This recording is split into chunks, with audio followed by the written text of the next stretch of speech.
આ કાર્યવાહી Rajkot range IG માનનીય નિલીપ્તરાય સાહેબના માર્ગદર્શન હેઠળ અને એના ઇમિડિયેટ સુપરવિઝનમાં થઈ છે અને વ્યાજખોરો વિરુદ્ધમાં થોડા દિવસ પહેલાં આપણને લગભગ 150 પરિવારોના 300થી વધારે ચેક પરત કરાવ્યા હતા.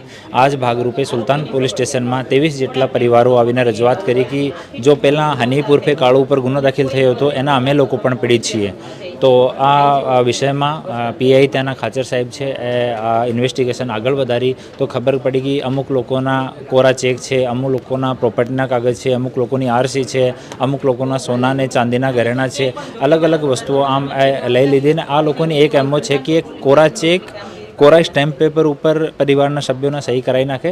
પછી જ્યારે કોઈ વિવાદ ઊભો થાય, પોલીસ કેસ થાય કે ન્યાયાલયમાં કોઈ ઇસ્યુ ઊભો થાય ત્યારે એ મનમરજી મુજબ આમાં ટાઈપિંગ કરીને એ લોકો કોર્ટમાં અને પોલીસમાં સબમિટ કરતા હોય છે.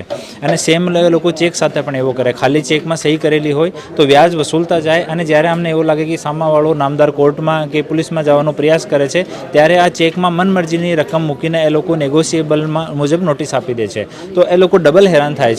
તો આજ જો છે આમાં 23 જેટલા પરિવારોના 1 કરોડથી વધારેની કુલ પ્રોપર્ટી છે આ પરત કરવામાં આવી છે. અને આ આરોપી જૂના કેસમાં જામીન પર નીકળ્યો છે અને નીકળ્યા પછી સ્વેચ્છાએ તમામ પ્રોપર્ટી આ પરત કરી છે. આજ આ લોકોને નાના લોકો છે, મતલબ અમુકની હજારોમાં અમાઉન્ટ છે, પણ એના પરિવાર માટે આ અમાઉન્ટ પણ મોટો છે. તો હું તમામને જાહેર જનતાને અપીલ કરું છું કે વ્યાજખોરો ચાહે તમને કેવા પણ લાગતા હો, મોટા હો, બદમાશ હો, તમે આની ચિંતા નહીં કરતા અને અમારા પોલીસ સ્ટેશનમાં, અમારા એએસપી ડીવાયએસપીની કચેરીમાં, અમારી કચેરીમાં આપ આવીને સંપર્ક કરો. અમે લોકો ચોક્કસપણે આપની મદદ કરવાના છીએ.